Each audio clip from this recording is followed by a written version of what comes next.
What's going on? Welcome to the world's greatest 80s movie. It is SEC After Dark. We are live. It's Thursday night. Got some NFL on. Got USA. That's just South Alabama. Playing Georgia State. And we have got a lot of action to talk about here in the SEC. And joining me to do this from Locked On Ole Miss, it is Stephen Willis from Offseason After Dark and a regular on Locked On Vandy. It's Mike Huseman. And Locked On Ole Miss. Oh, he's a regular on Locked On Ole Miss too? Yeah, he does the pregame show nearly every week. Oh, yeah, that's right. Okay, let me read that intro. That's where I know you from. That's where I know you from. Yeah. Yeah. All right, let me redo his intro. All right. From Offseason After Dark, he's a regular on Locked On Vandy and a regular on the Ole Miss pregame show. It is Mike Huseman. Your double shot of Alabama, Jake Thomas, Bama After Dark, Tide Talk Live, hosting that with Stacy Blackwood, hosting Bama After Dark, flying solo, killing it on both. It doesn't really matter. He's just crushing it all around. And we got, okay, hold on. I'm seeing double here. Hold on, put on my glasses here.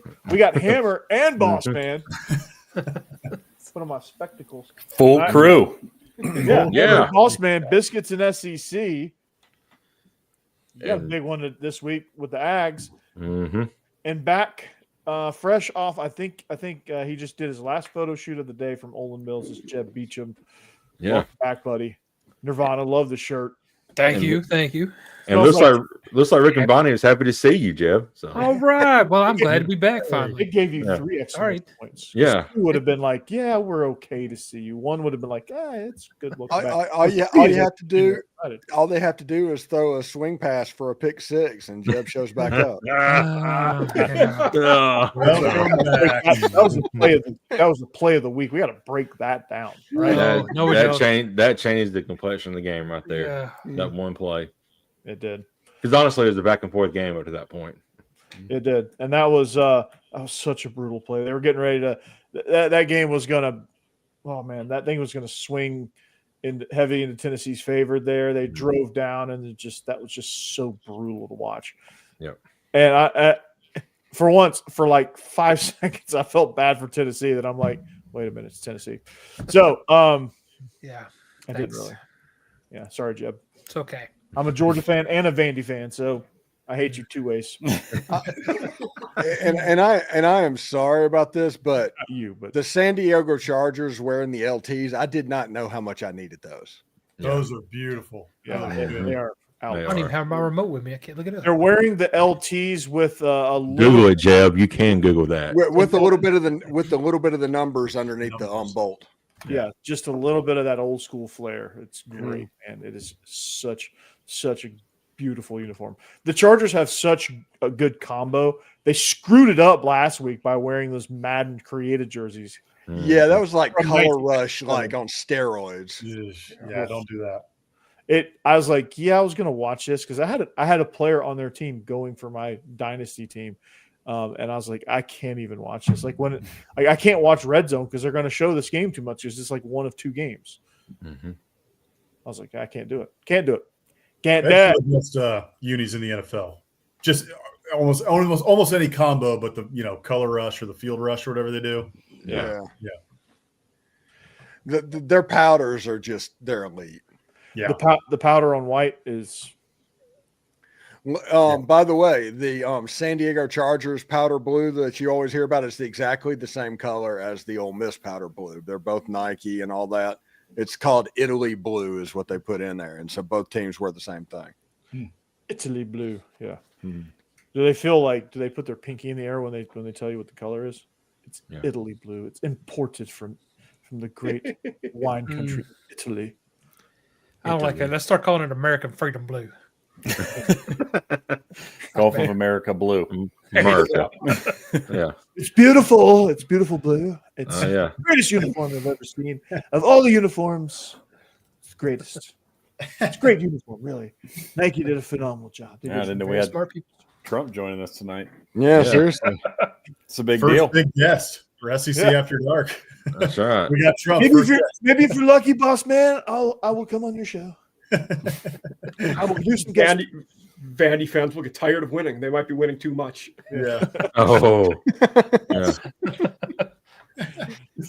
I got a Mizzou fan. Wow, look Hey, at what's that. up, brother? All right.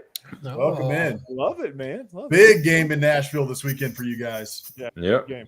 Huge Yeah, I'll game. be- Let's, but I'll be at some Steve, you people's had a house big- with a big Mizzou fan, so it's gonna be interesting. Nice. Thanks to Billy Napier getting fired, though, Steve, you had a really big week on Locked On Ole Miss. Is Kiffin is Kiffin going to go? I don't think he is, but is he going to go? He's gone. You don't pick Lane Kiffin. You just don't predict it. But we're 6 weeks. We're 6 weeks away from him deciding. It's not like he's going to do a Bobby Petrino with the Atlanta Falcons and just go tomorrow. You just It's one of those things to where.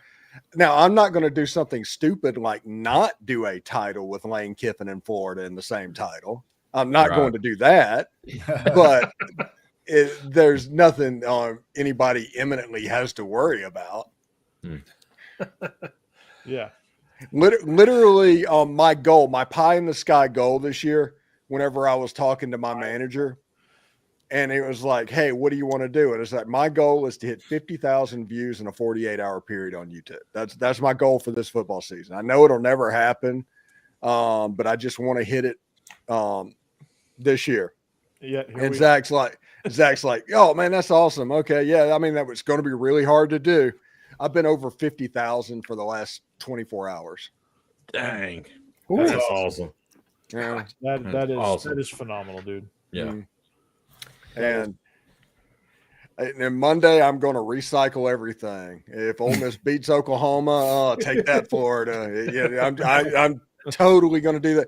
And the moment that Lane Kiffin signs an extension and doesn't go to Florida, which is the outcome that I think is going to happen, I am going to dunk on them so hard because they are the worst fan base in the Southeastern Conference. Oh, I'm gonna watch that one. That's an interesting topic because I was writing something similar to what you just said for an article, like looking at the Penn State and Florida openings. The amount of coaches that might get extensions from those two job openings is ridiculously long.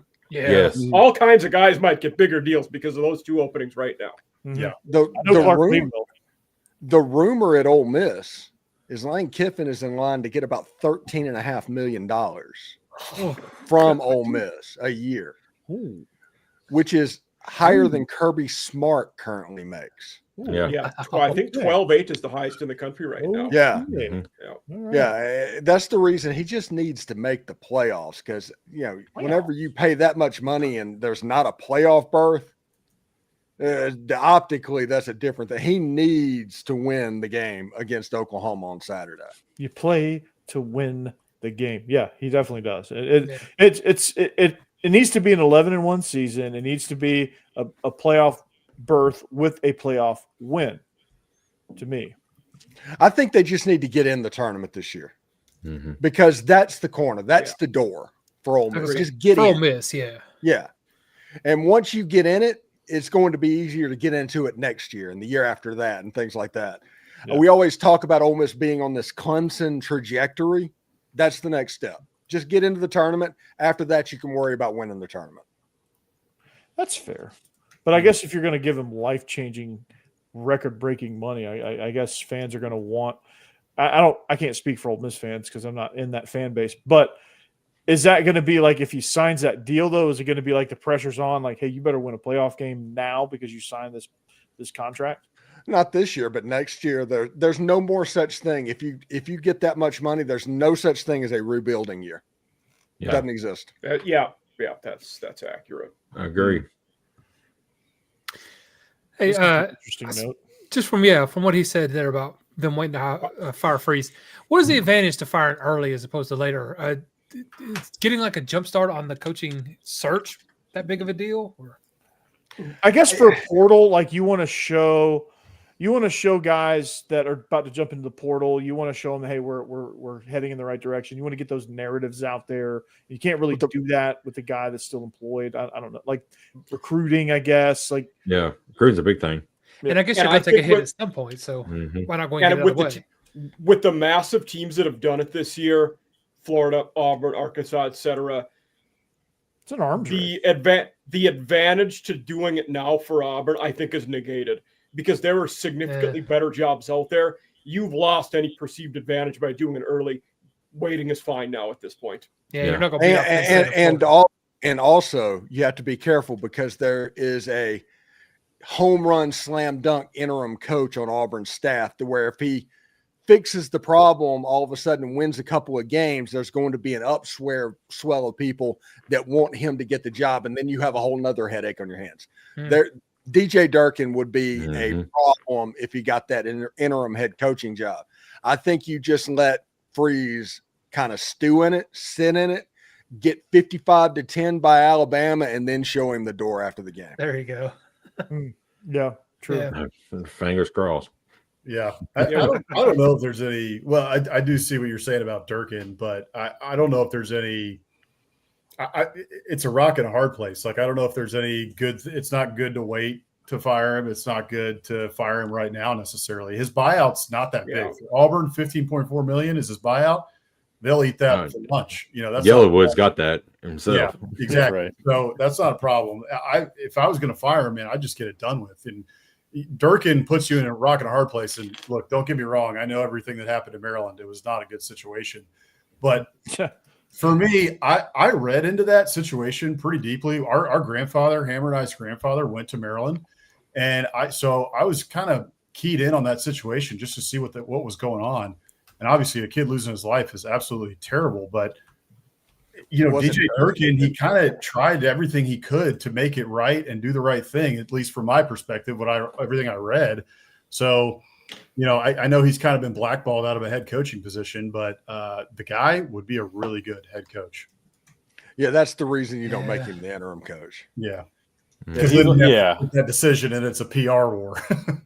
Because there were some other things in an article that came out that was alleged that he did throughout the program, like just making it a really, really toxic environment, bullying, you know, doing just weird stuff. Like, is that any different than Urban Meyer at Florida or Ohio State? No.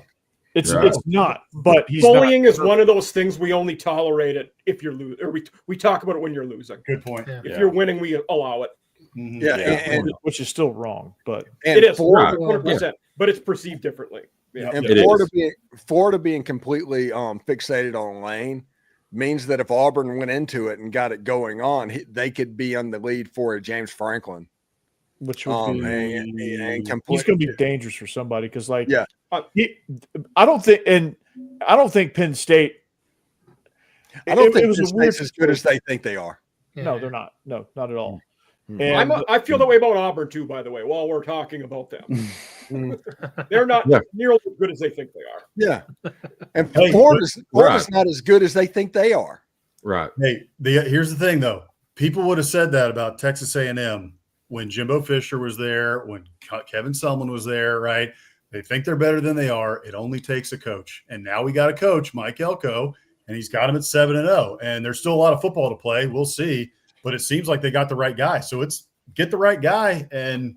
But hey, that is a big gamble, especially if you're Penn State winning 10 games a year and you push that guy out the door. 10 games a year, there are not many coaches in the country that win 10 games a year on a consistent basis. So you better hit a home run. Otherwise, you're gonna regress back to 8-4 and all that. And by the way, one of those coaches winning 10 every year is Eli Drinkwitz, and Florida fans don't want him for some reason. Right. They don't want James Franklin either because James Franklin got beat by Ohio State every year. Yeah. That's the only top 10 team you play, Ohio State. They beat you. Yeah, I mean, Drink would be a great candidate for somebody, but I don't think Missouri is going to really let him leave. I don't think Drink's going anywhere. I don't think Lane's going. I think Drink might be the Florida guy if I was putting a bet on it today.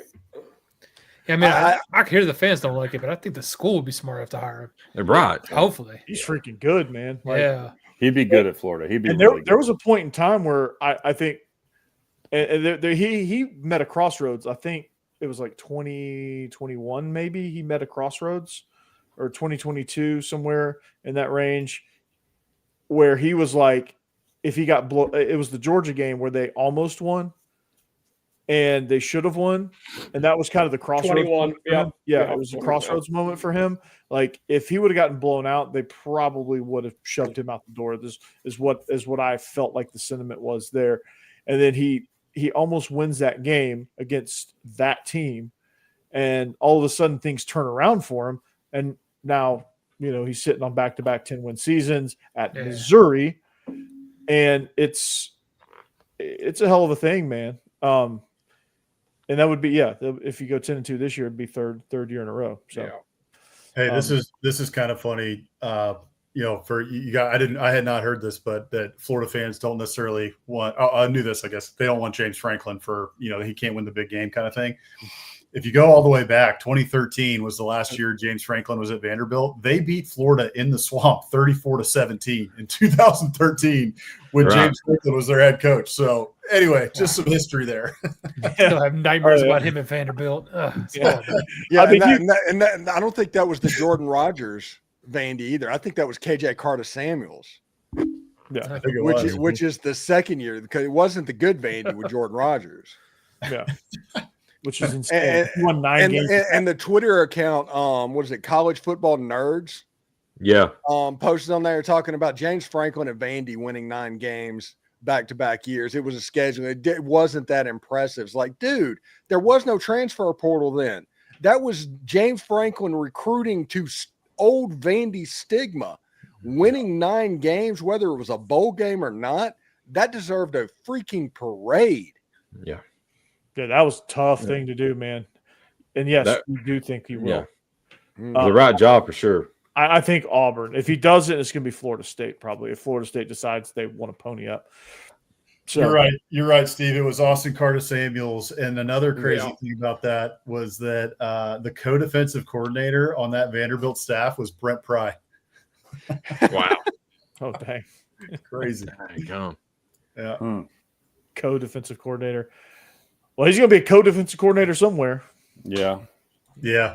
Probably wherever James Franklin ends up. Oh, Right. and Ricky Round was their QB coach, Old Dominion head coach, him and Pryor. Mhm. Ricky Ryan. Yeah. Who's Well- Delaware's head coach? Why does he look familiar? I was watching that game last night. He's been at Delaware like most of his. He played at Delaware for Casey Keeler. Then he was at Sam Houston with Keeler, and now he's back at Delaware. So, yeah. Gotcha. Well, cool. This is a good segue since we've been talking about Vandy to Segue. Yeah. Yeah, so let me hop on my segue. Yeah, so let's talk about our first game. It is a game of the week. College Game Day will be there. Nate Bargatze is going to be the celebrity guest picker. Kicker. Vandy fan. Talk about the perfect timing to be known as the Vandy super fan. Yeah, I mean, Getting in ahead. Good for him. Yeah. absolutely. So it's Brock Taylor. He held a kicking clinic for the Pat McAfee kicking challenge. Like he was training students for the kicking challenge. So they're gunning for Pat McAfee's money on that segment. So but let's talk about the game itself. Vandy is favored by 2.5, 3.5, depending on where that line falls. It's about 2.5 right now, I believe. And it's Vandy is red hot right now, coming off a huge win against LSU where they controlled that game from start to finish.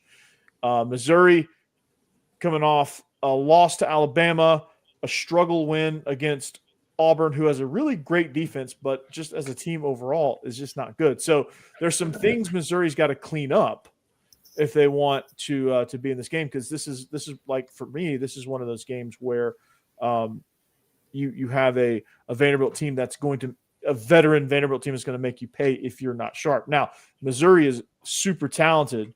They're well coached, so I don't doubt that you won't get their best shot.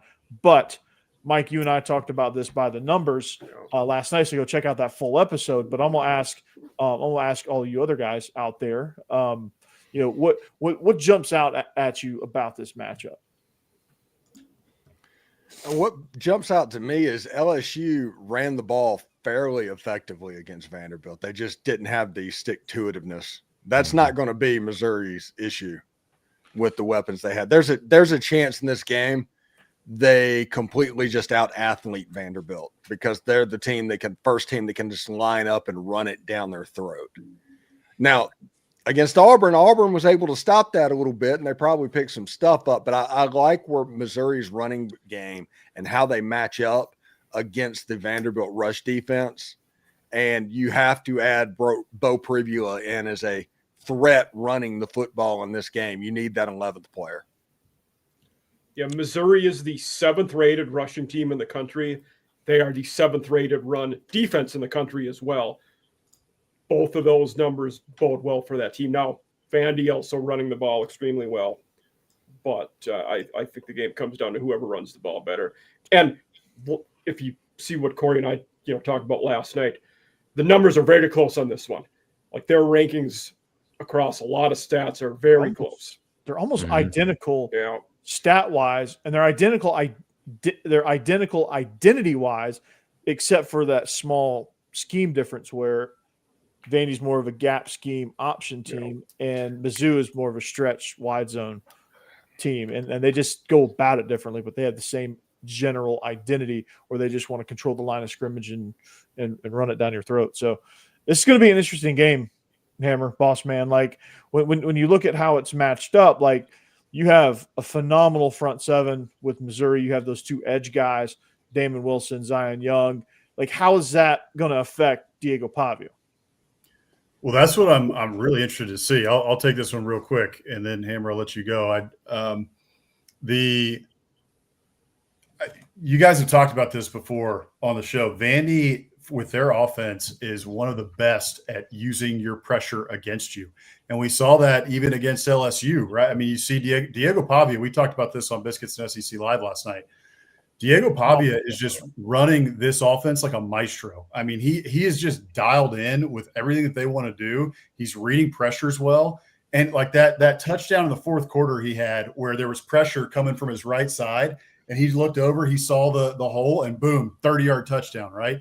So, I'm not that worried about it. The thing that I'm interested in most in this game is, Vandy to this point in the season, in almost every game except for Alabama, they have owned the line of scrimmage. And this is a line of scrimmage league. And so Clark Lee has built this team to own the lines of scrimmage. So if Vandy can own the lines of scrimmage in this game, I think they have a really good shot. The biggest thing that I'm interested in is, can Ahmad Hardy get going again?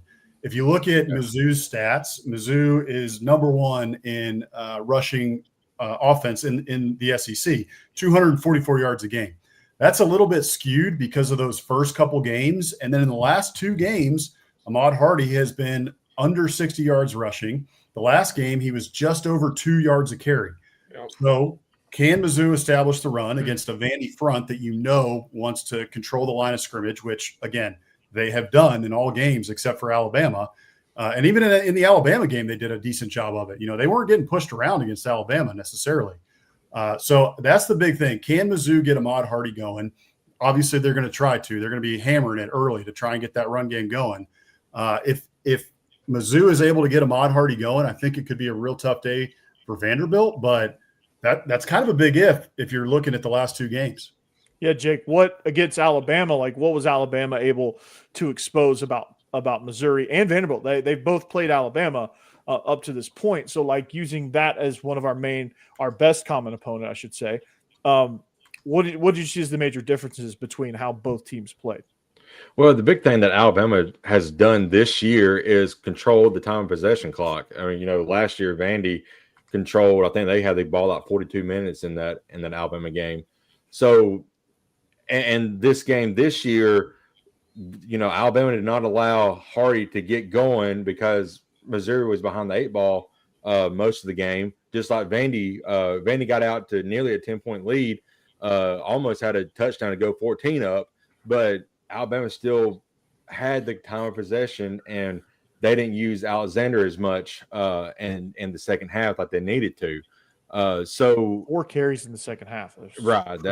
It's very weird. It was so odd to see that. But, that's the thing. And like Boss Man said, and I agree with you, whichever running back gets going early in this game, I think the team is going to win. And honestly, if you look at the Missouri game last week, if you would have told me Bo Pribula only didn't have a touchdown pass and Ahmad Hardy only had like 52 yards rushing, I was like, my God, they got killed. but they still somehow won. And I mean, Eli Drinkwitz, just give him credit. He's a great coach. Clark Lee's a really good coach too. I mean, it's going to be a good matchup between these two teams, and it's going to be a physical game. I just don't know where to lean at this point because it's, like you guys have said, the stats are just identical with each other. These two teams are identical, and these two Right. coaches are, I mean, in what they want to accomplish are identical, personality-wise or not. But it's one of those games where it's tough to pick, and Vegas makes it that way because the line is pretty much a pick 'em. So let's go ahead and pick this one. We know who Mizzou fan in our chat is going to go with, and he's Vandy. No, I'm just kidding. Yeah, you're all over Vandy, right? No. So Mike, I'll start with you. Let's make a pick on this game. I like Mizzou in this one. They are very good at getting after the quarterback. Their run D and run offense, like I said, are both very good. That's where I think this game is going to be won by whoever runs the ball better, because both these run Ds are good. I think Mizzou has enough to get over the line in this one. Okay, Steve. This is a game that I think Mizzou has the athletic ability at the running back position and all that they do running the football and the ability to stop the run. I think Missouri is going to win this game. All right, Jake. Yeah, again, it's so tough to pick this game because, like we all mentioned, it's a deadlock on stats. But I'm going to go with Missouri. I think it's going to be hard to keep Hardy down for 3 weeks straight in a row, and I just feel like he's going to have a big game, and it's going to be too much for Vandy to handle. So I'm going to pick Missouri to win outright here. Jeb. Well, look, I think Missouri has a great defense, and that is going to be difficult for Vanderbilt to overcome. But, I mean, they did a great job against LSU in their last game, but they were not very good against Alabama in the game before that, so it just kind of depends on how this goes. I think I'm going with the home team in this one, and the underdog that I'm just kind of rooting for. I'm sorry. I'm going to pick Vandy. Boss man. Aren't they favored, though, and not the underdog, in fact? Yeah, I just mean the underdog. No, I'm from Tennessee. Champions of life, underdogs of life. I'm sorry. So you're going to pick Vandy when they play Tennessee? I love it. No. Underdogs of life. Corey, steal that for your next video title. Underdogs for life. I got my Friday video title right there. Underdog of life. Underdogs of life, man. That's a quote of the century, man. We'll be using that one on SEC After Dark for years. That's good Just stuff. kidding. Love y'all, Vandy. That's good stuff. Jeb, you kind of alluded to it there. So, Vanderbilt against Alabama, yeah, they had a difficult time, but they were in that game. I mean, a couple bounces of the ball the other way. That's a much closer game than it ended up being. And that score, I think, was, Bama scores that late touchdown to go up, and it made the score look a lot worse. But if you watch that game, and I know you guys did, Vanderbilt was in that game really up until the last 5 minutes of the fourth quarter. So not only that, but last week against LSU has a very good defense, one of the best defenses that LSU has had in a long time. They put up 31 points on those guys. So I'm looking at Mizzou's defense, and yes, Mizzou has a pretty good defense, but you know what? I picked Vanderbilt to hit the under of 4.5 and go 4-8. And I was completely wrong, and I posted this on Biscuits and SEC on our Twitter. I posted, I apologize. I posted the Shaq meme. I was familiar with your game, and I still doubted you. And I'm done doubting them. I'm done doubting the Vanderbilt Commodores. They got this one at home. Diego Pavia is playing incredible right now, and I think the crowd is behind them, and I think they're going to control the line of scrimmage again. And I don't trust Ahmad Hardy right now to get it done. So give me the Commodores. I'm taking the Commodores to get this one done. Absolutely. Straight up. Hammer? Yeah, I'm on the same page as Jeb and Bossman here. I think Diego Pavia is a better quarterback. Vandy's at home. I like the home team here. What I'm really interested to see, just speaking of the matchup, and Corey, you brought up the front seven of Mizzou, which is really good. And LSU has a good front seven too. And what they didn't do a good job of was keeping Pavia in the pocket. He was able to get out because they didn't keep their rush lanes intact. They were kind of just flying all over the place trying to get after him which works when you have a non-mobile quarterback. It doesn't work on Pavia. So Mizzou needs to keep him in the pocket. I think that's the key in this game is don't let him get out of the pocket. Don't let him run.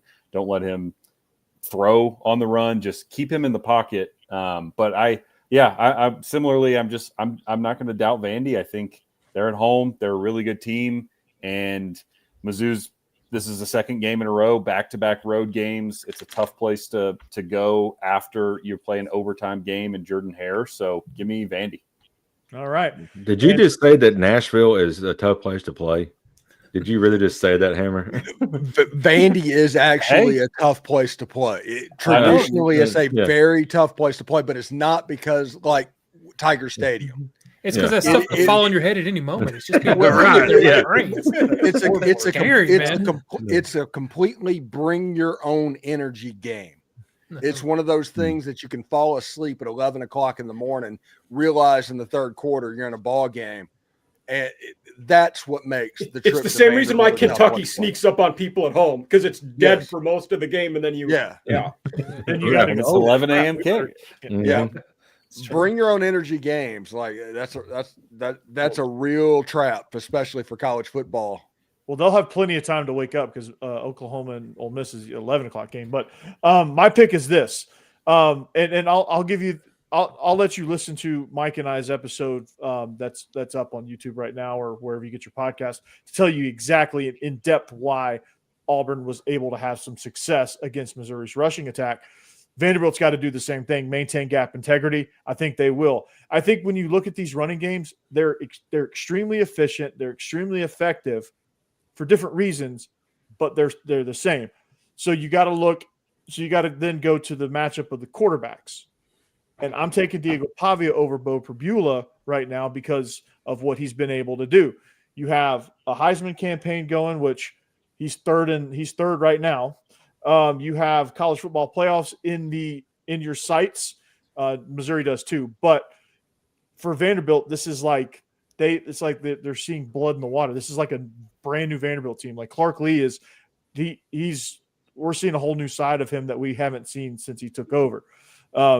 This team is physical. They're hungry.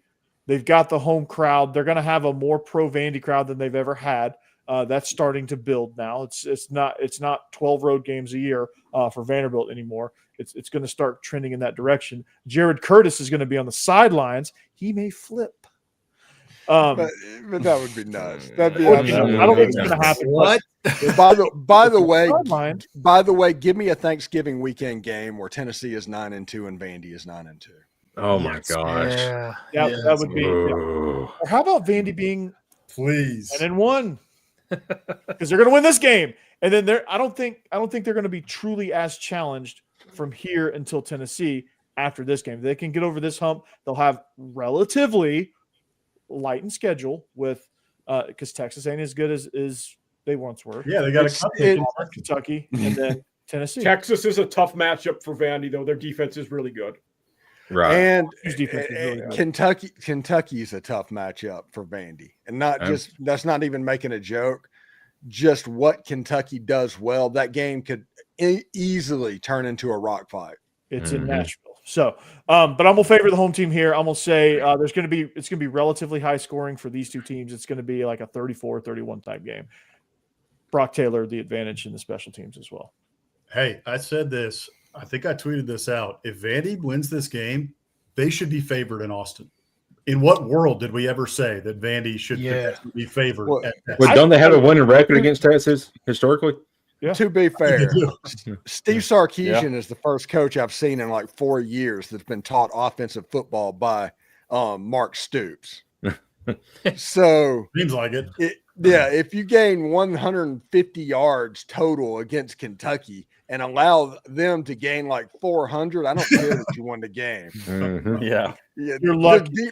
The defense is supposed to be elite, but we always talk about when the offense is so bad, eventually the dam breaks. Yeah, it feels like that dam is starting to break with Texas defense. And and like I say every week, Vanderbilt's not a team you want to be trying to figure things out against because they're veteran, they're well coached, they're hungry. So, all right, our next game is the noon kickoff, the 11 a.m. Local kick. Oklahoma hosting Ole Miss. a lifelong rivalry that is about as gruesome and as grueling as ever before. It's a lifelong rivalry. Span 2 centuries. Yeah. Mhm.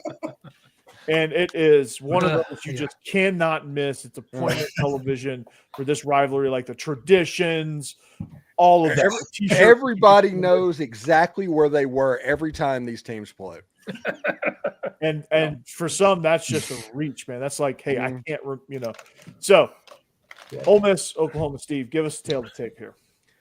This game has gotten increasingly more important with all the noise that's Florida's doing, all the crazy stuff on social media and all that. But it feels like this game is important because the reality of the situation is, and this is the math that even Florida fans can understand. If Lane Kiffin wins this game, Ole Miss is likely going 11-1. If they're in the playoff, Lane Kiffin's not going anywhere.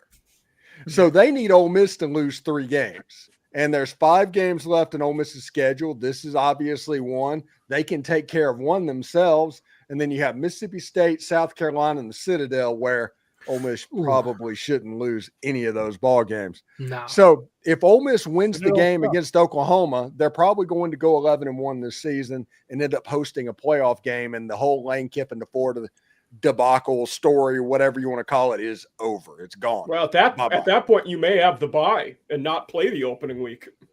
Yeah, it's like That's you true. won't even play until New Year's. Yeah. Steve, the Which current by model- the way, this would be absolutely hilarious. This year's my 25th wedding anniversary on December 28th. Okay. We're celebrating it over by the Owen Mills studio that Jeb's in. That's right. So I'm going to have to quick turnaround. And get back down to Winter Haven after flying up to Nashville, Tennessee, in between potential playoff games or right before Ole Miss has their first one. Or just take Happy the whole anniversary, studio man. with you. That's Yeah. that's the move. Just load it up in a van. There you go. Take the whole thing with you. I can't do saying. that. Yeah, you can. Yeah, No. it can be done. And Trust I know the playoff games that week are all Wednesday, Thursday too. me. Yeah, Yeah. So, well, Wednesday football. Good. Gotta love it. Yeah. So, yeah, to me, like this game is this is another one that's like you look at it and you're just like, okay, well, Ole Miss was so bad on defense. Oh, I can't even say they were bad on defense. They were not. They were still 1 4th and 2 away from winning that game on the road in Athens. Exactly, Yeah. because their offense was elite. Like Yeah. Jackson Arnold was really. I mean, No. Trinidad Chambliss. Time out. Easy to get those two confused. I know, right? I still cannot believe that the Georgia Locked On host did that comparison of Jackson Arnold and Trinidad Chambliss. Yeah, Trinidad can actually throw it downfield. Yeah. For those of you wondering at home, I don't actually think that. I'm just teasing Steve here.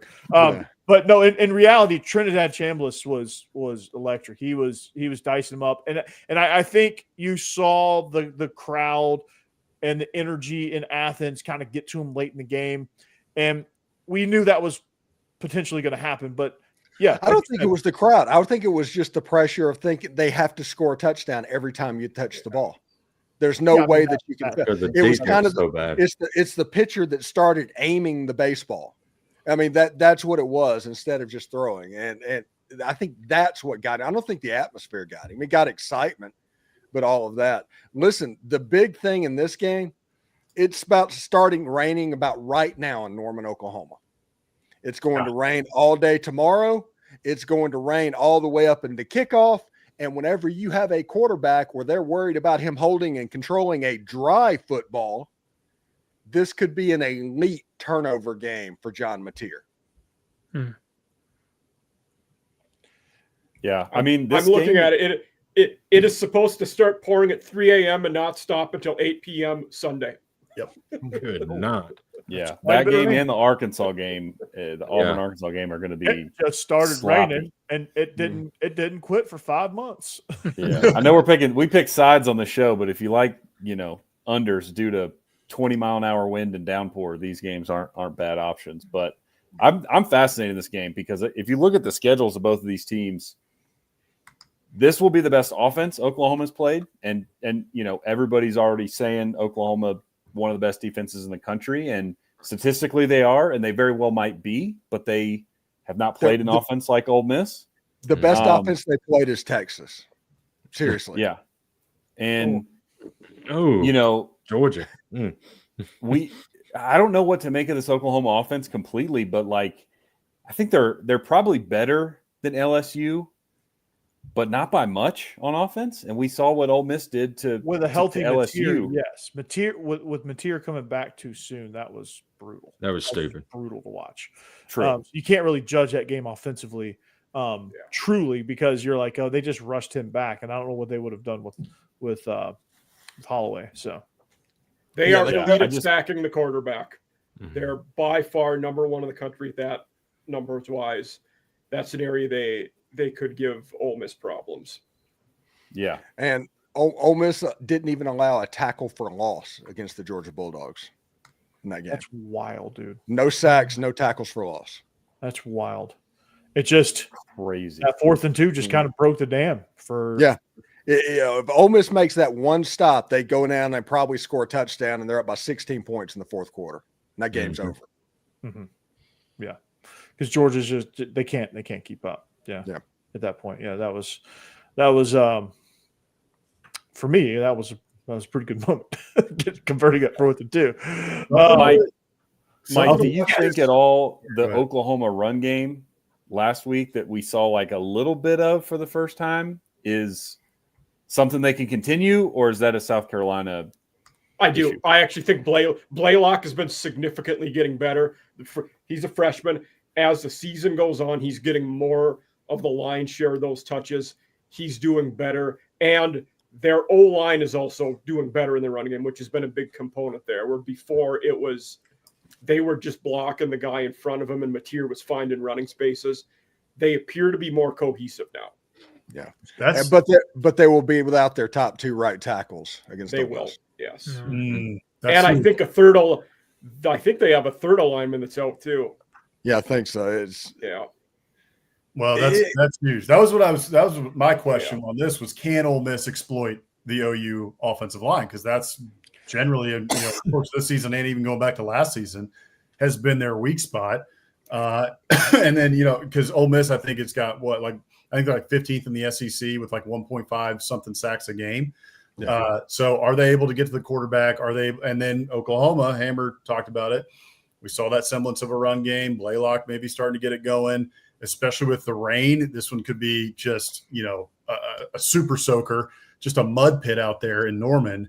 And so, is Oklahoma able to establish the run? Can Ole Miss 15th in rushing defense in the conference, 166 yards a game they're giving up. But then the flip side, can OU keep up with Ole Miss? And that's, I think, the big question, because I think Ole Miss, even in the rain, is going to be a much more dynamic offense than what we're going to see from OU.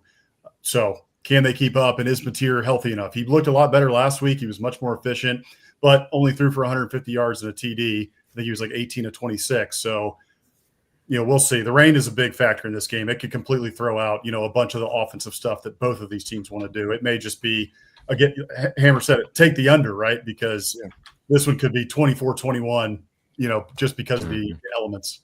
Yeah. Jeb, make a pick. Who did I pick on this? No, I know who I picked. I'm not as huge of a. I think like an Egyptian. Put up the graphic. Yep. I love it. Love it. Yeah, that's cool. Somewhere Steve Martin is beaming with makes pride. it easy. Steve helped build him, I think.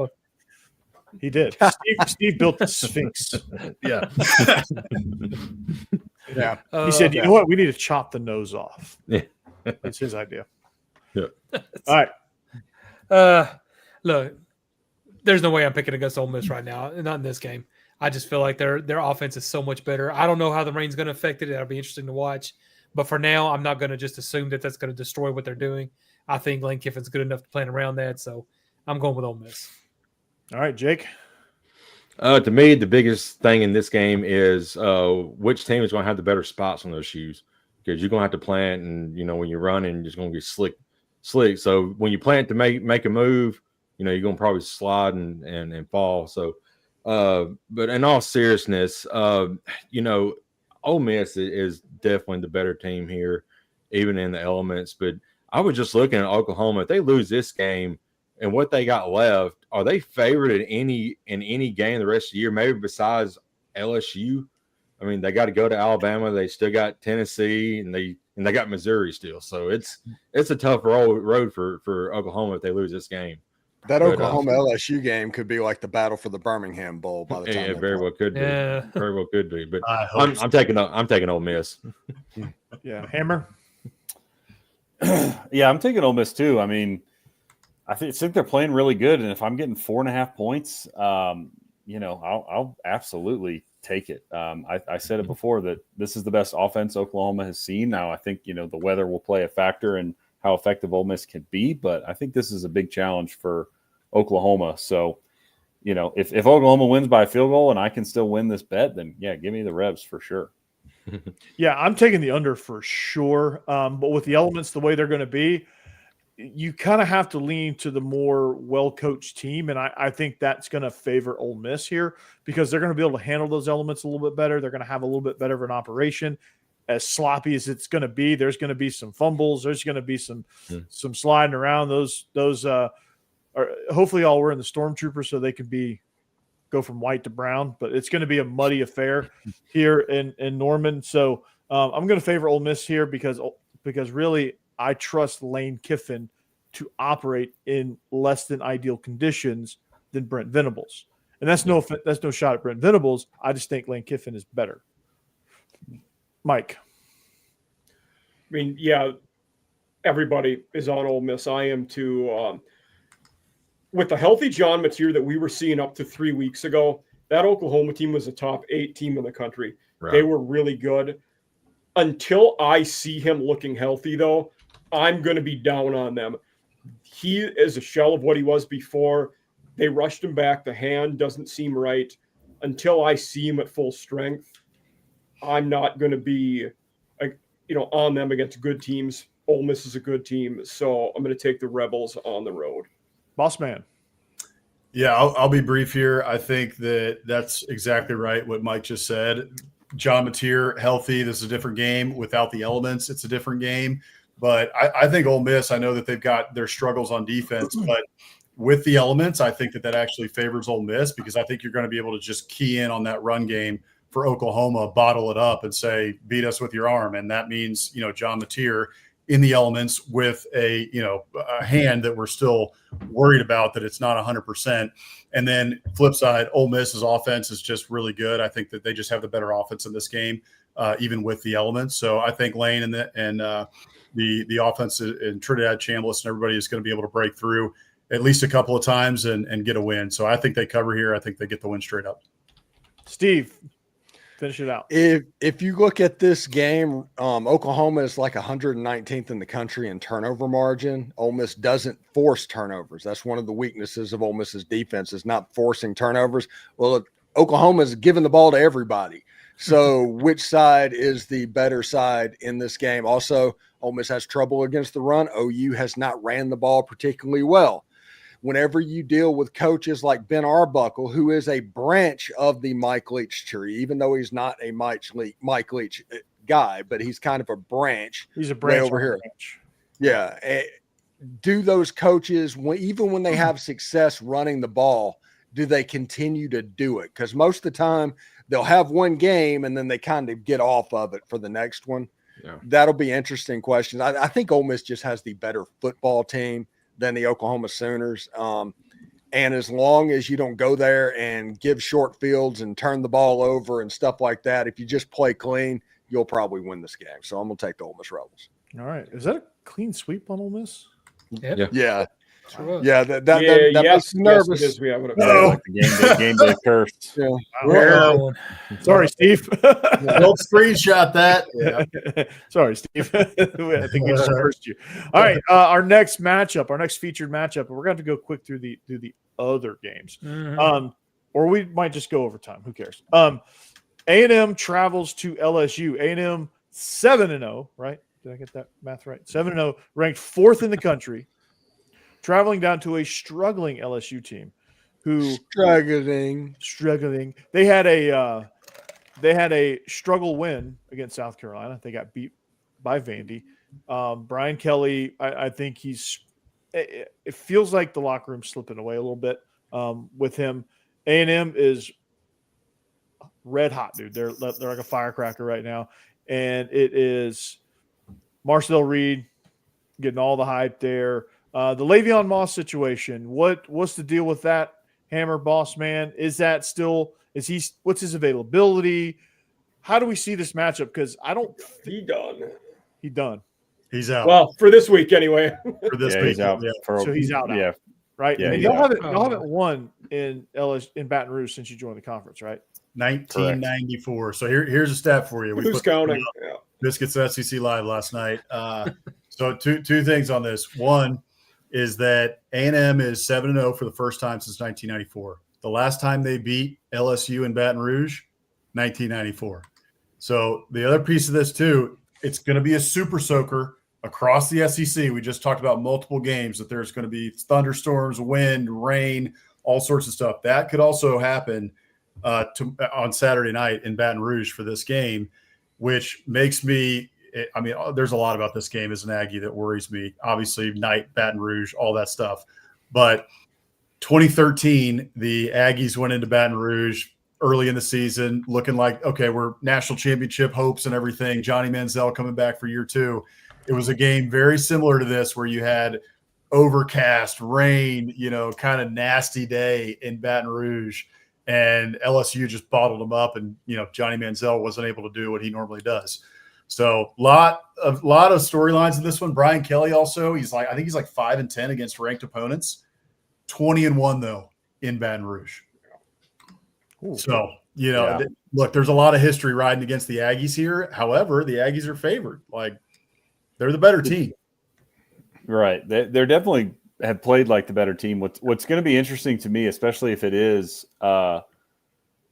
rainy and kind of sloppy down there, is just, we've talked about it, but what is as weird as it is to say, especially, given the stats we just read, that A&M just doesn't win in Baton Rouge. But I like this matchup for A&M, especially defensively. So we just saw last week what Arkansas did to A&M's defense, and there's been teams, Notre Dame scored a lot on them, Arkansas scored a lot on them, but the teams who aren't very good on offense, like Florida, Mississippi State, Auburn, A&M has really clamped down, and LSU's not very good on offense. They can't run the ball, and their offensive line, correct me if I'm wrong, but they're missing at least one offensive tackle due to injury, so they're beat up. So I think Nussmeier is going to be under a lot of pressure, and I don't know if LSU is going to be able to run the ball well in this game, which is why A&M's favored, frankly. I mean, in Baton Rouge at night, they're coming in there favored because on paper the matchup favors the Aggies.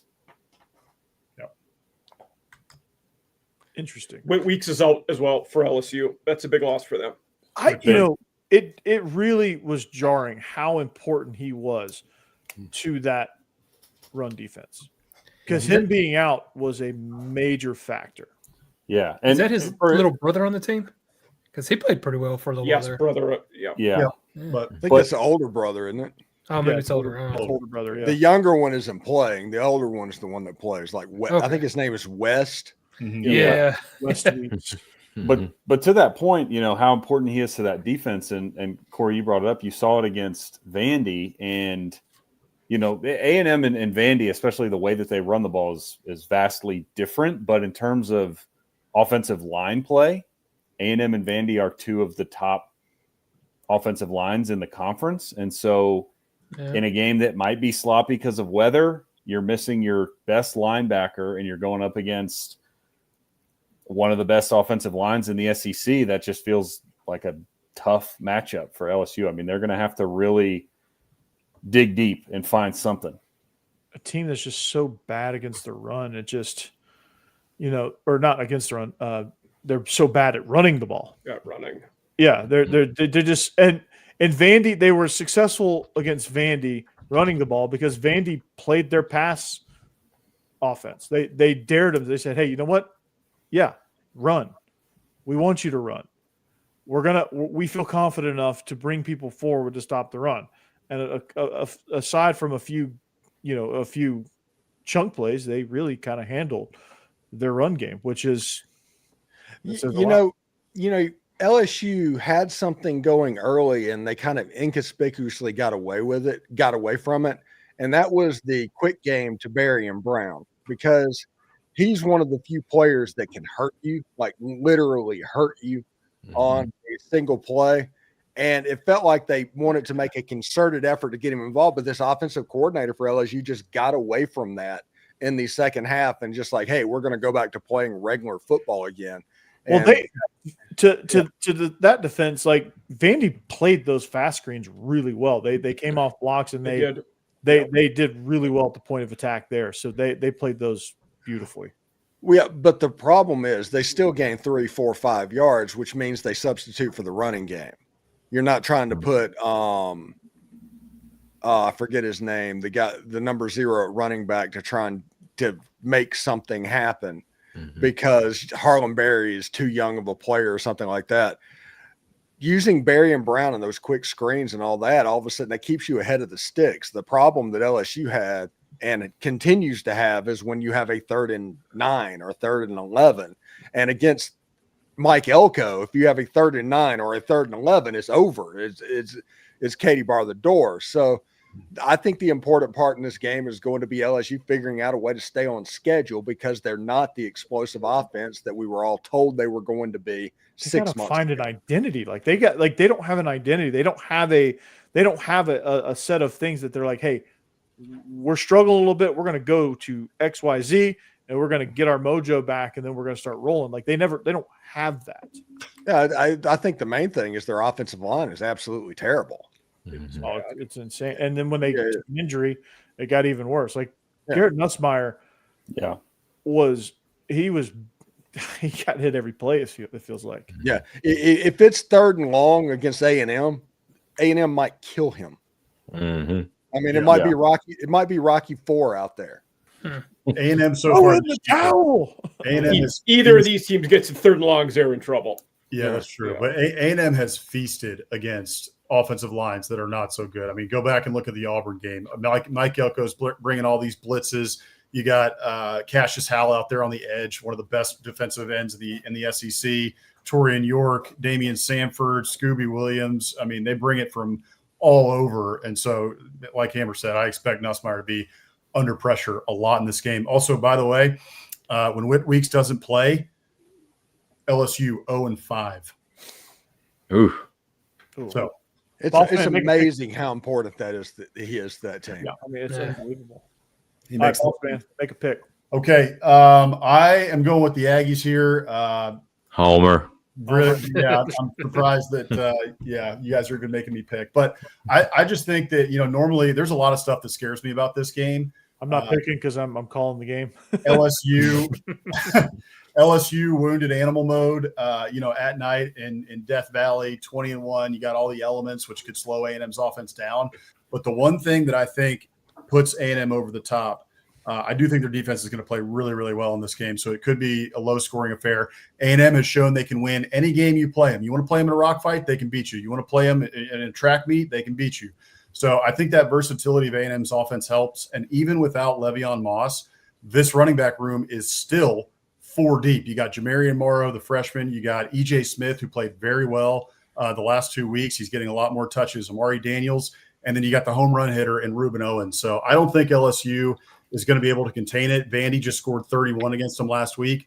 I think A&M's offense is better than Vandy. So I think A&M's a better team in this game. And I know it's on the road at night in Death Valley, but I'm going to take the Aggies. Jeb. Yeah, I'm going to be honest with you. Just from what I've watched from these two teams this season, I don't understand how A&M's not favored by more than 3.5. I understand it's at LSU, it's at night, and I get the significance of that. But A&M looks so good right now, and LSU looks terrible. I'm sorry, they just do. I'm absolutely taking A&M. LSU has not earned my trust at all. Jake? I don't know where, the reason why Mike picked LSU. I'm going to go ahead and get his out. But my reasoning is, one is somebody's got to, I got to get some points here. So I'm just going to take LSU. But no, the reason is like Bossman, you mentioned 20-1 in Death Valley, and that one loss. Seems like every time Alabama goes down there, that's their Achilles heel is Alabama. Anybody else who goes down there, LSU for some reason finds a way to win. I'm not going to say they're going to win this game. I can see it being like a 17-16 type game, 20-19, something weird like that. I think that's how this is going to play out. I do think A&M is the better team, and they're going to win. But I think, it's going to be a weird scoring game with it being the rain and all that. So, like 2019 is what I'm seeing in this game. Mike? So I'm the other one on LSU here. In a game where I expect this to be a low-scoring one from what we've seen with these two teams so far. LSU's D is really good. They're really good at home, and we're going to be playing in a bad weather situation. I think this game is a 3 or 4 point game either way. And with the spread where it is, I think I'd be foolish not to take LSU to cover the 3.5 points. So it's more looking at the scenario and the spread. A&M has been by far the better team of these two so far this year. But LSU's not bad. Their offense could, at some time, they could throw it a good game, even though they haven't yet. And on D, we know they're going to be good. So with the spread, I'm taking LSU. Yeah, I'm going to take A&M here. I just think even with the elements, even with the whole, you haven't won in Baton Rouge since 1994. That streak's got to come to an end at some point. I just think A&M's just too good defensively. I don't know that LSU's offensive line can hold up against that with the style of blitzing that Mike Elko brings to the table. I think A&M's going to be just good enough offensively to nudge ahead, but this is going to be a defensive slugfest, a muddy, rainy defensive slugfest, and I think A&M is going to prevail in that because they're just the better team defensively, and they're going to get to 8-0. They're going to get their first SEC win in Baton Rouge, all of that good stuff. Steve. I'm surprised this hasn't been mentioned, but LSU, even though they spent $20 million on a transfer portal roster and their defense is supposedly one of the better defenses out there, Blake Baker at LSU to this point has not stopped a running quarterback yet. That's a good point. It started with Marcel Reed. Last year, Jalen Milroe just went absolutely nuts. I think that second half of that A&M game last year in College Station is going to start off this A&M game against LSU, and A&M's going to win this game by 3 touchdowns. Oh, wow. I mean, they shut out Sellers a few weeks ago. He runs decently well. Yeah, but there's a Mike Shula factor attached to that as well. Yeah. And that offensive line for sure. It was Lenore Sellers versus all. I mean, you're not going to do anything for that, man. What was that game we put? Let's say a rough house where basically it was one person against 50 players. You can't say the real name. Smear the something. Yeah.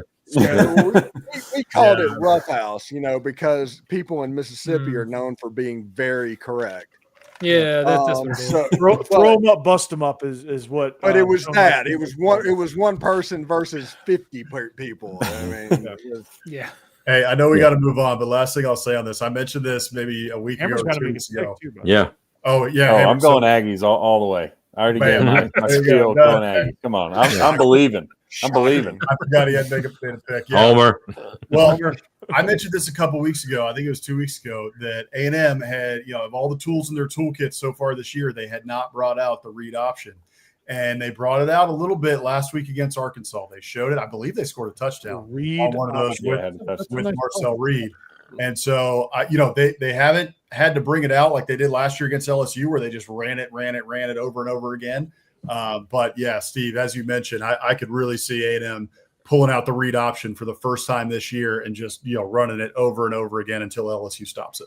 Yeah. The Diego Pavia scoring a touchdown on a quarterback draw on a 3rd and 12. Everybody in the stadium knew that play was coming except for Blake Baker. Yeah. Yeah. So. All right, let's get into some of these other games. We'll try to be a little quicker here. Our next game features Auburn's who's somehow favored. I'm not sure. It Minus makes no 2.5. sense. Makes Yeah. zero sense. They're not favored anymore, by the way. They were. They changed that. Yeah. No, well, when we picked it, they When were. we favored. pick it, it is, but Arkansas is favored now. Yeah, we locked that in. Yeah. That's right. We got that one early. We are taking that check. Mhm. Yeah. Hopefully you did too. Hopefully you got in on it before Arkansas became the favorite. But It's at like the you're going to give time- me Arkansas to beat Auburn and points. Okay. Yeah. Oh, Mhm. okay. So you want me to back the truck up Now, now? or later? No. So yeah, Arkansas, they got a little resurgence with Bobby Petrino, and they're playing hard. They haven't found a way to win yet, but they are playing hard. They gave A&M a run. They gave Tennessee a run after just an abysmal quit fest against Notre Dame. But this game's interesting. Taylor Green can pose a lot of problems for Auburn, but Auburn's really stout on defense, but they can't do jack diddly do offensively. Hugh Freeze, I'm not sure what he's out on the golf course. I guess I don't. And know. Arkansas's D can't tackle anybody. And Yeah. Arkansas That's a good might point. have historically Yeah. the worst defense ever. So Yeah. you have a movable force versus immobile. What's the saying? Resistible force versus movable object. There you go. yeah. There you go. Somebody can save me, but. Yeah. I'm taking Arkansas. I'll go ahead and say it. I'm taking Arkansas. They're exciting. They play hard. They're going to get that one random stop because just Jackson Arnold does not know how to play football. And he's eventually going to just give it to the defense. Like the defense is just Arkansas's defense is not necessarily going to stop them. Auburn's going to stop themselves. But Arkansas is going to rack up the points. So I'm taking the over on this, and I'm taking Arkansas. Same game parlay.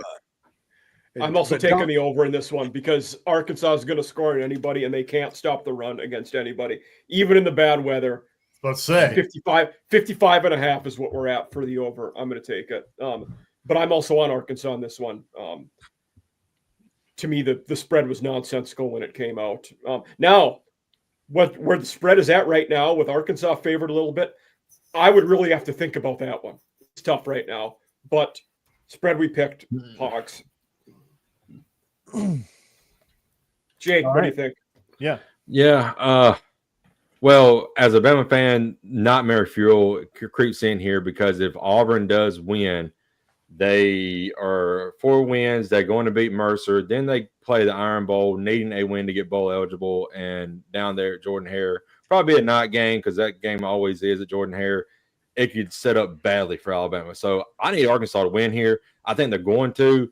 But it does kind of favor Auburn a little bit since they do not have to throw a forward pass in this game since the weather is going to play a factor here. But I think the way Arkansas is playing now under Bobby Petrino is a little bit better. Still got to work on that defense. That defense is atrocious.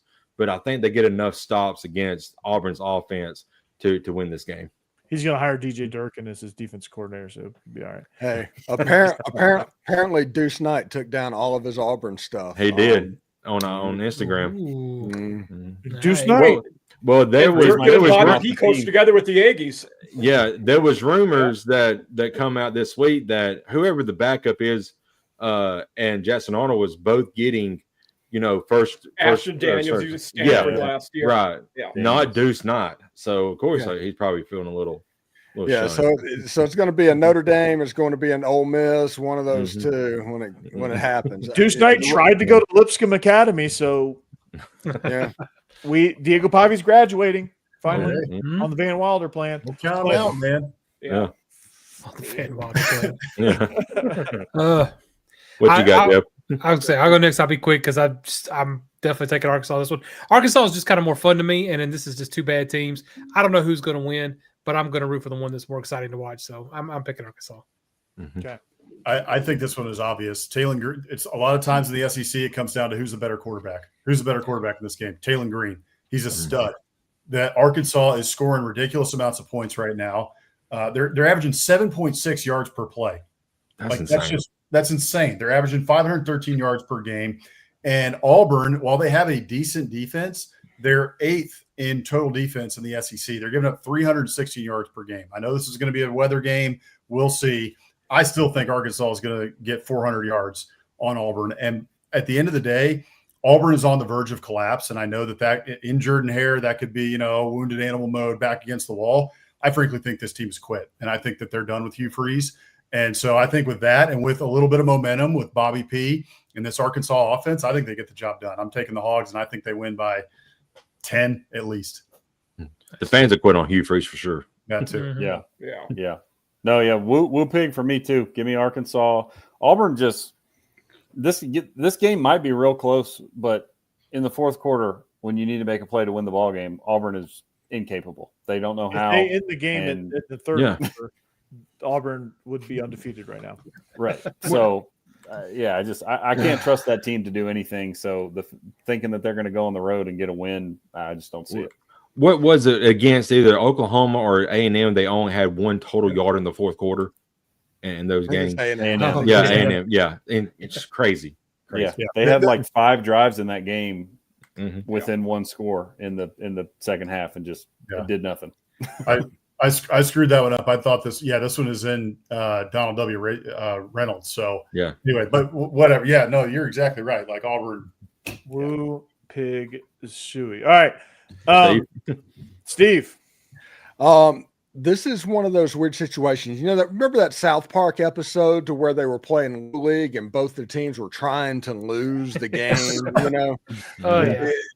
Yeah. If you look at Arkansas's record in one-score games over the last 5 years, and you take Auburn and look at how they managed to lose games seemingly a different way every week, I mean, somebody has to win this game just because. And the offense in slick, rainy weather games usually has the advantage over the defense because they know where they're going. I would take Arkansas's offense to get in over Auburn's defense, and Auburn's offense isn't good enough to get over on Arkansas's defense. So I think Arkansas wins by a couple of scores. All right. Now, for the sake of time, Jake, I'm going to let you speak on this one. We're all on Alabama for an obvious reason. South Carolina, Yeah. pitiful right now. But Jake, give us a little bit about this game. Well, come out tonight that Lottie Brooks is doubtful now, which is a big blow in the wide receiver room because he's starting to come into his own as a true freshman. But I think the big thing is for Alabama is weather the storm early, been on the road, and do not let the quote track game linger into your minds, because if they go in with that mentality, it's going to be a dogfight for 4 quarters. But if they go out and play the way they have been in the last 4 games, then it's this 14-point spread is going to be easily covered. Yeah, Mike Schuler revenge game. Yeah. If this is at night, He's going to vindicate the Bama fans. Yeah. Hey, this is why you fired me. Okay. Yeah. Right. if All right, this so- was at night at Williams-Brice, I'd be slightly more worried for Alabama. But this Alabama team, by the way, their mentality completely different from week 1. I think they're going to stop them. It is. It is funny because this is a worrisome game because there's no number by South Carolina's name. Right. This Alabama team is not the same against ranked teams and against not ranked teams. Mm-hmm. That's Emmett true. Smith's doing Depends commercials. Yeah, I just saw that. That's wild. Great. Hey, if the Pens wants to Gotta make that sponsor money. us, let's go. Yeah, Yeah, Oh, right. we'll be dependable. Yeah, they're great for road trips.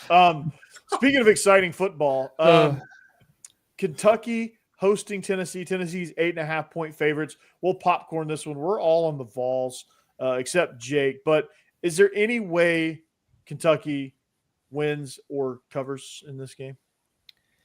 This was a close one for me. I barely picked the Vols. Kentucky is meant to keep and stay close in games. They could cover the spread. There's only 2 games they haven't covered the spread, and that was South Carolina and who was the other team? Georgia.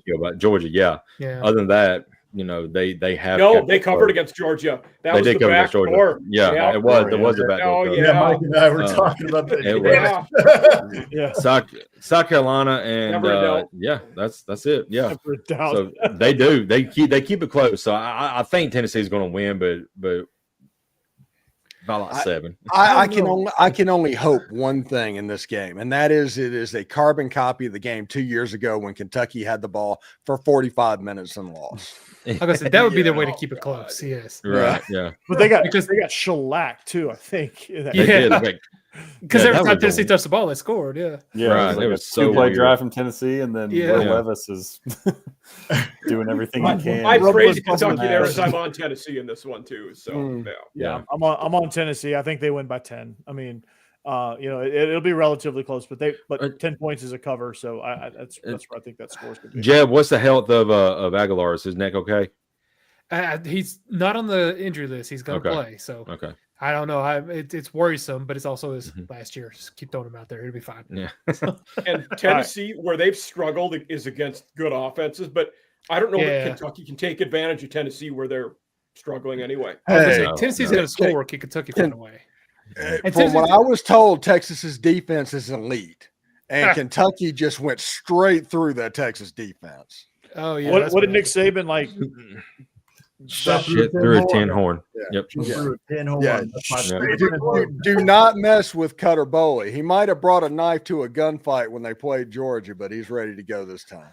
He's starting to figure it out. I like that. But look, the Vols have the #1 scoring offense in the SEC, 44 points a game. And the Wildcats are 14th in the SEC in scoring offense, 22.5 points per game. I don't think they can keep up with them. And they also have the 14th scoring defense in the SEC. So, like, their defense is really not that good. I think Tennessee's going to score basically at will. I think Tennessee's going to win by 14 or more. Although Steve's a little right, I guarantee you Cody will look better this week than he's looked at so far this season. Yeah. But Sure. no, you're right. They're not going to keep up. At least I hope.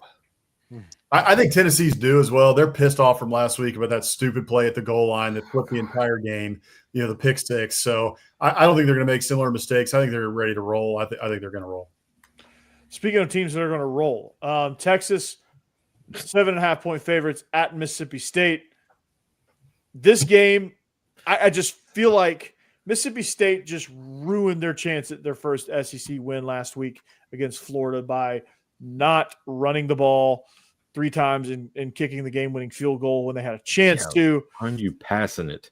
Good Yeah, God. I just don't understand that. And I feel like this is the game. Arch Manning's struggling. This Texas offense is struggling. Their defense just can't hold up the wall for too much longer, right? They can't hold that. It's just going to collapse on them at some point. For me, Mississippi State, this is where I think they're going to get their first SEC win here. I think this is where they get it because they gave Tennessee, who were the real UT, they gave Tennessee all the fits they wanted. When they're playing sharp, they're actually a really good team, but they have a tendency to Jekyll and Hyde this thing, and it just shows their growth as a program. That's just not where they want to be right now. But I like Mississippi State. They're at least going to cover, if not win outright.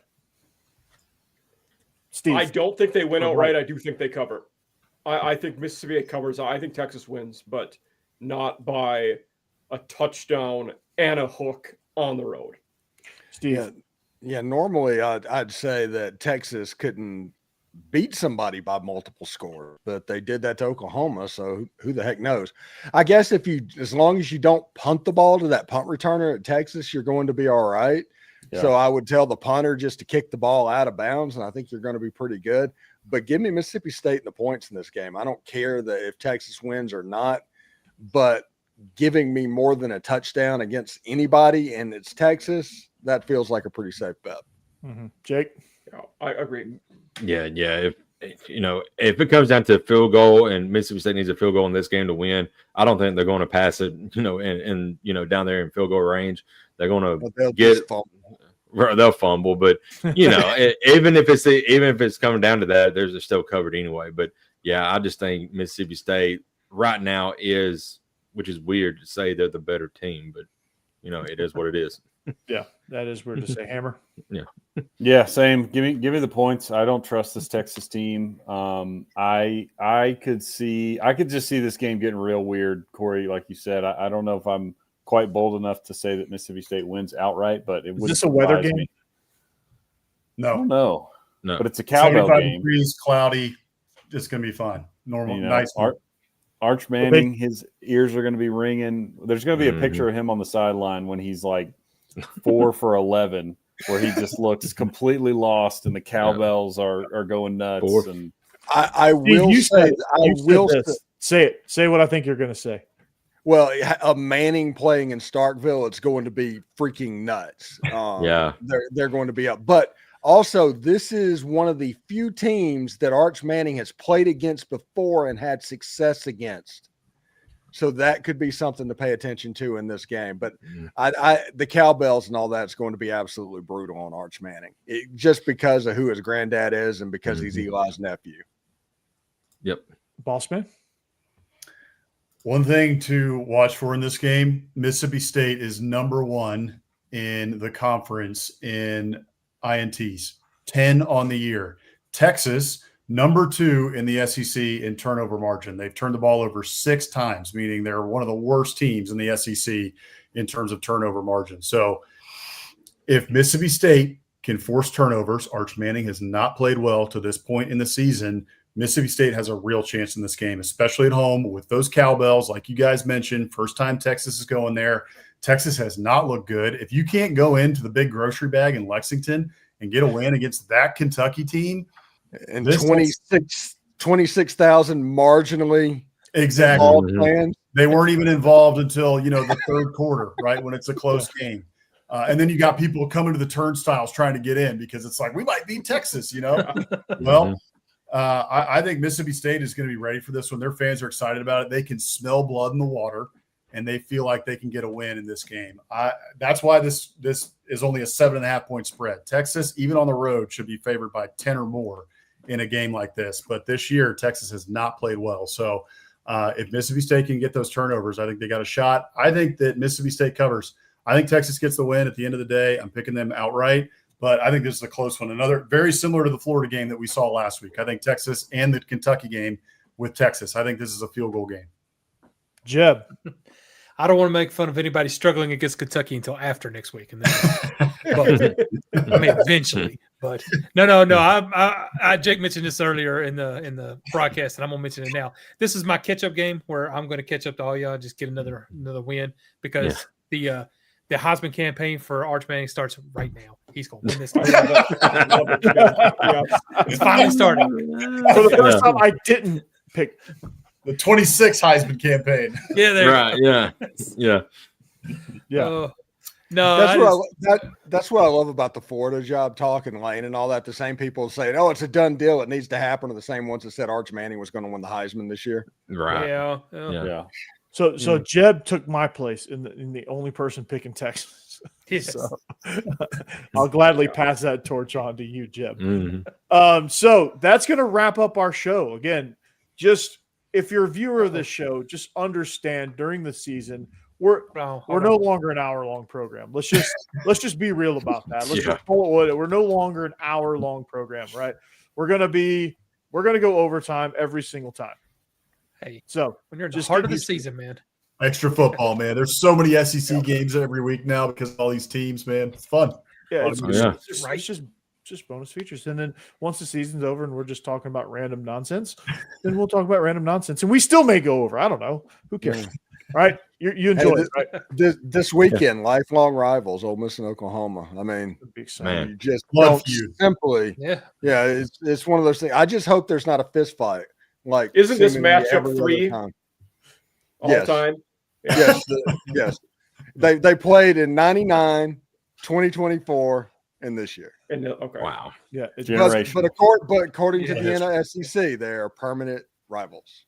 Yeah, hey, before we get out of here, also we got to congratulate R.C. Slocum for being named an SEC legend because having never coached a game in the SEC, all the SEC fans out there know R.C. Slocum really took it to the SEC back in the 90s. I think he was the last Texas A&M coach to win at LSU. He was. Yeah. SEC legend, there you go. That's all it takes. Brought it all the way back around. Right. Full circle here on SEC After Dark. There you go. Well done, boss man. And on that note, we're going to get out of here. So make sure you check out every single one of our shows. Jake Thomas, your double shot of Alabama, Bama After Dark, dude. You're absolutely crushing it, man. It's good, and you're a good solo stuff. artist too. Just so you know, in case you were wondering. Thank you. Mike Huseman, All Season After Dark. Just Mhm. like I said, he's getting the across the map here. He's Yeah. Next week we have Warhawk Report. UL Monroe coming on. love it. Nice. Beautiful. Only there you can get Warhawk Report. So Followed by Utah this week. Yeah. On the heels of the Utes. So this is exciting stuff here for this channel.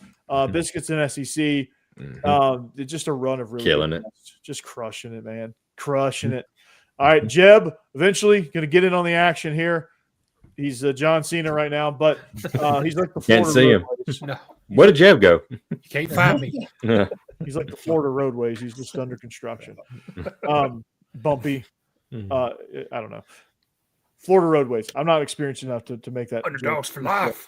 Underdogs for life. One of the best phrases ever. So there's Yeah, that. that's our slogan. Then you have Stephen Willis, who he's at 17,000 subscribers. I think about 16,300, somewhere around there. So close, right? So So tomorrow he'll be 70,000. Yeah. By the way, William Hookins died. Rest in That's the peace. guy. That's the guy that was the random X-wing fighter in Star Wars. Whenever they were in the Death Star, he was also one of the two people that was trying to recruit Indiana Jones, and he was also Eckhart or whatever, the lieutenant in the first Batman movie with Michael Keaton, Oh, the dirty wow. cop. Yeah, that yeah, guy. I remember him. Oh. Yeah. Oh no. Okay. Well, dang. Rest in peace. Yeah. Rest in peace. Yep. Yeah. So, Well, hey, by the way, too, back to Biscuits SEC just for a second to plug what we got going on. Drew AMU was on with us last night to preview Aggies, LSU, make his picks for the rest of the SEC games. He did a great job. Folks should go check him out. I think he's got about 4,000 subscribers talking about Aggie football. And then next week, we just got confirmed tonight. We got a really big guest coming on next week. So stay tuned. Check out Monday when our graphics come out about who it's going to be. So we're excited about the next one. Nice. Okay. We're Nice. let's just hope it happens, right? And like I said, Steve is just crushing it. He's the number one Ole Miss podcast in the podcast stratosphere by a country mile and a half. Yeah. So, and I'm Corey Burton, locked on Vandy. I crested 1,000. Not only did I crest 1,000, but when I crested so from the day I hit 1,000, I'm now at 1,043. Nice. Nice. So Heck I've yeah. gained Awesome. 43 subscribers since Saturday. I'm crushing it. My all-time my monthly views are up at near 40,000 for October, Let's go. and it's all thanks to everyone out there. So appreciate you guys, and then regular guys. We're kind of like the Florida roadway system. We were good. Got a couple potholes. Got to fix those. We're gonna get back up and running at some point. I call people that listen to my show loomers. You know, we love our loomers. Why don't you call the people that listen to your shows lovers? Yeah. Locked on Van. I guess I could. Yeah. Love it, Right. Tom. That's Vandy. a good point. Yeah. Lovers. Lovers. I wanted Love to it. get to 1,000 before I tried anything crazy because I didn't want to drive people. You're right. Yeah. I better get back to 1,000 after that. I'm going backwards. Yeah. Love you guys, lovers. For all you loomers and lovers and OSADs, that's all season after dark. All you, Jake can say bads. Bads. Yeah. Name after Yeah. dark. Baddies. Mm. Bad, Oh, baddies. Baddies. Baddies. Lord. Yeah. All right, we're off the rails. All right. Big time. Go Take care, everybody. Roll, Dig 'em. roll Tide. Enjoy the games. Spurs All right, up. in the stream.